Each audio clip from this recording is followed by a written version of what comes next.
अन्य संगठनों के साथ हम लोगों का वो विचारधारा नहीं मिल पाता। स्थिति में हमारा जनसंख्या निश्चित तौर पे घटेगा।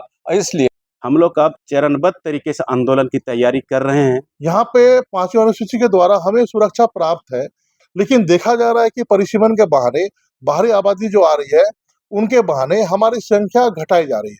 ये 2007 में भी हुआ था।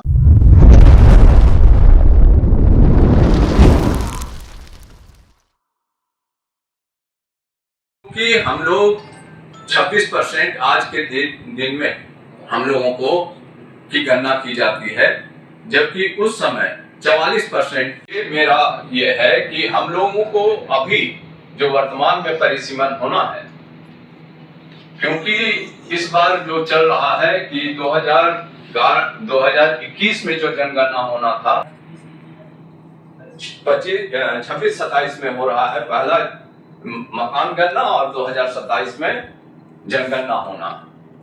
तो इस जोहार, मेरा नाम विद्यासागर करकेट्टा, मैं राजीपाड़ा सरना प्रार्थना सभा का केंद्रीय महासचिव। और आज का प्रेस कॉन्फ्रेंस करने का मूल मकसद ये है कि हम लोगों को जैसा ज्ञात है कि 2027 की जनगणना के आधार पर परिसीमन किया जाना, परिसीमन के साथ साथ उस परिसीमन का जो आधार होगा वो जनसंख्या होगा और 2027 का होगा, ऐसा आम चर्चा का विषय बना हुआ। और इसी को ध्यान में रखते हुए हम लोगों में एक असंतोष है। असंतोष इस बात को लेकर है कि जितना भी परिसीमन पूर्व में होता रहा है वो अंतिम जो जनगणना या ये जनसंख्या का जो आंकड़ा होता है उसके आधार पर होता है या किया गया है। जबकि हम लोगों ने देखा है कि विगत 2 दशक 3 दशक से या कह ले 5 दशक से हम लोगों ने ये चीज़ देखा है कि निश्चित तौर पे आदिवासियों की संख्या घटी नहीं है, लेकिन उसके बावजूद हुआ ये है कि बाहर से आकर बसने वालों की संख्या इतना अधिक हो गया है कि हम लोग आज आनुपातिक रूप से कम आके जाते हैं। और अगर ये परिसीमन होता है और उसमें जनसंख्या को आधार, वर्तमान जनसंख्या को आधार बनाया जाता है, तो वैसी परिस्थिति में हमारा जो सीट है विधानसभा, लोकसभा या जितने भी जनप्रतिनिधि सीट होंगे या जो भी योजनाएं लाई जाएंगी जनसंख्या के आधार पर, वो अगर जनसंख्या के आधार पर होती है तो इससे आदिवासियों का बहुत बड़ा नुकसान होगा। और इसी को ध्यान में रखकर हम लोग इस प्रेस कॉन्फ्रेंस को किए हैं। और इस प्रेस कॉन्फ्रेंस में मुख्य रूप से राजीपाड़ा सरना प्रार्थना सभा, आदिवासी छात्र संघ और साथ ही साथ सरना धर्म स्वतो समिति खुटी, इन तीनों के संयुक्त तत्वाधान में ये प्रेस कॉन्फ्रेंस किया जा रहा है।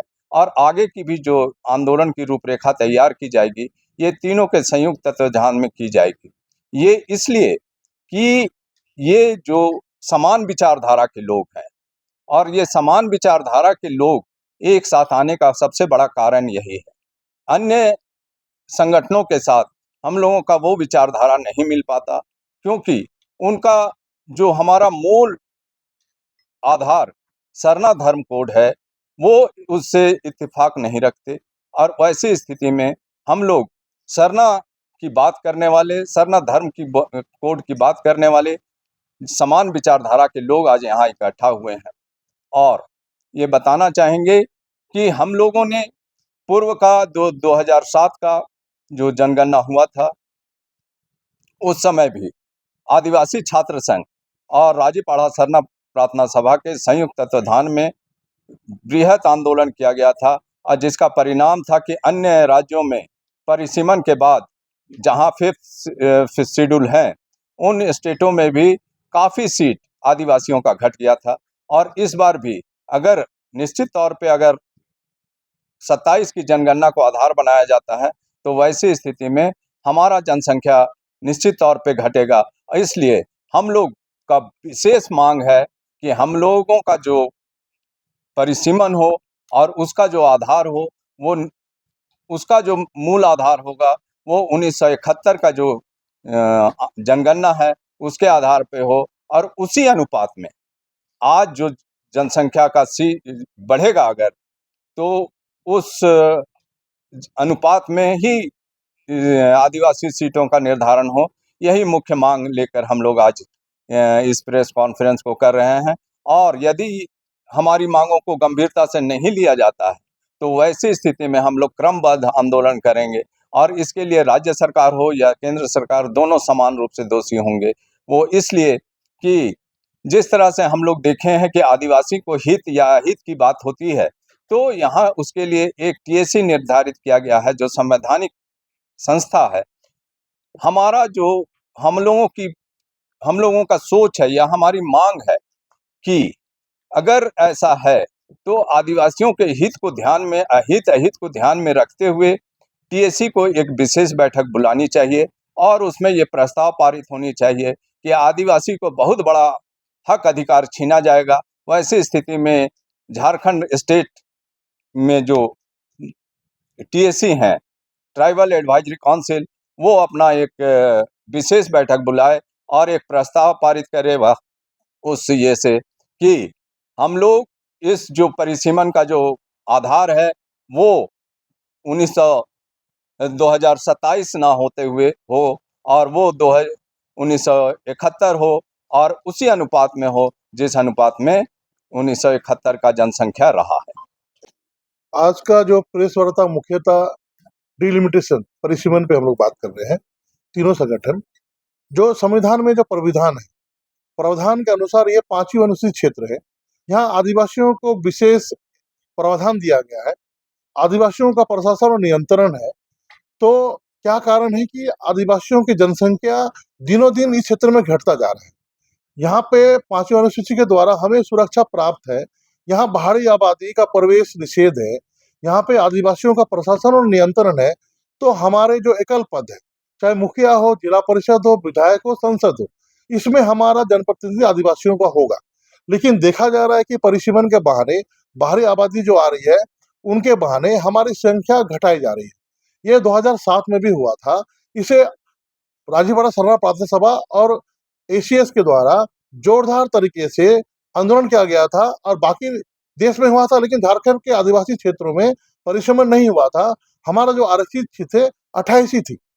अभी का जो परिस्थिति में जो परिसीमन हो रहा है, इसमें भी हमारा मांग है कि भारत का संविधान का 244(1) और 2071 की जो जनगणना के अनुसार ये स्थिति को यथास्थिति बनाया जाए, और हमारा जो है प्रतिनिधित्व करने की जो संवैधानिक अधिकार है उसे किसी भी मापदंड में घटाया नहीं जाए। इसे आदिवासी समाज बर्दाश्त नहीं करेगा। इसके लिए चरणबद्ध तरीके से, जैसे हमारे एसीएस के अध्यक्ष साहब ने बताया, आंदोलन की जाएगी, और प्रार्थना सभा गांव-गांव में इस बात को लेके जाएगा कि कैसे आपके आदिवासी जनप्रतिनिधि अपने अधिकारों की सुरक्षा नहीं कर पा रहे। इसके कारण हमें सामाजिक संगठनों को सड़क से, संसद से लड़ाई लड़ना पड़ रहा है। और जो है ये बहुत दुखद है कि संवैधानिक प्रावधानों को रक्षा करने के लिए विधायक होते हैं विधि बनाने वाले, कानून को बचाने वाले, संसद होते हैं संविधान बचाने वाले, संसद की रक्षा करने वाले, संवैधानिक आदिवासियों के संवैधानिक अधिकारों की रक्षा करने वाले। लेकिन हमारे जनप्रतिनिधि, बहुत दुखद है कि अपने अधिकारों को रक्षा के लिए वो अपना विधिवत जो अधिकार है वो नहीं कर पा रहे हैं। इसीलिए हमें जन आंदोलन करने का आह्वान करना पड़ रहा है। जी, धन्यवाद। मैं सुशील उरांव, केंद्रीय अध्यक्ष आदिवासी छात्र संघ, झारखंड प्रदेश। आज आदिवासी छात्र संघ, राजीपाढ़ा सरना प्रार्थना सभा भारत, सरना धर्म सोतो समिति खूंटी, 3 संगठन के तत्वाधान में हम लोग आज प्रेस कॉन्फ्रेंस कर रहे हैं। और ये मीडिया के माध्यम से सरकार को हम लोग आगाह कर रहे हैं। हमारे ऊपर खतरा का बादल मंडरा रहा है।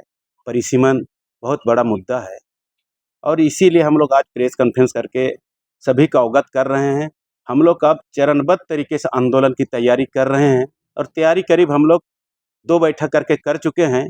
मेरा आंदोलन का रूपरेखा ये है, अभी हम लोग कल के बाद से झारखंड में जितने भी जनप्रतिनिधि हैं, संसद, विधायक और ब्यूरोक्रेसी को और राज्यपाल, मुख्यमंत्री को हम लोग ज्ञापन के माध्यम से 15 दिन तक हम लोग का ज्ञापन सौंपना कार्यक्रम रहेगा पूरे झारखंड में। उसके बाद उस 15 दिन 20 दिन बाद आपको हम लोग सूचित कर देंगे। अगला स्टेप रहेगा मेरा महाधरना रहेगा, या तो मोराबादी में या तो राजभवन के पास। उसके बाद में कुछ स्टेप बाद बड़ा हम लोग रैली का आयोजन रहेगा, डेट बाद में इसका भी बताया जाएगा।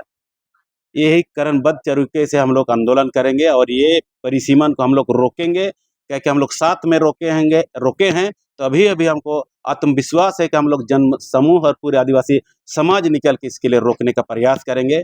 और हम झारखंड बंद हो, चक्का जाम करना, जितनी तरह का आंदोलन हो, चरणबद्ध तरीके से हमारा संवैधानिक आंदोलन होगा और इस परिसीमन को हम लोग रोकेंगे। और साथ ही सरना धर्म कोड की भी हम लोग का आंदोलन है और इसके साथ साथ ये भी लड़ाई हम लोग का चलेगा। सरना धर्म कोड हम लोग का मिले, हमको अंकित करने के लिए अवसर मिले। धन्यवाद।